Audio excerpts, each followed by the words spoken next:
हरिः ॐ। शुक्लाम्बरधरं विष्णुं शशिवर्णं चतुर्भुजं प्रसन्नवदनं ध्यायेत् सर्वविघ्नोपशान्तये।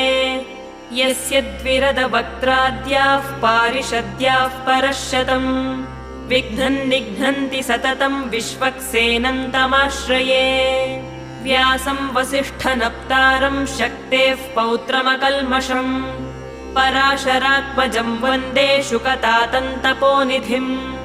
व्यासाय विष्णुरूपाय व्यासरूपाय विष्णवे नमो वै ब्रह्मनिधये वासिष्ठाय नमो नमः। अविकाराय शुद्धाय नित्याय परमात्मने सदैकरूपरूपाय विष्णवे सर्वजिष्णवे। यस्य स्मरणमात्रेण जन्म संसारबन्धनात्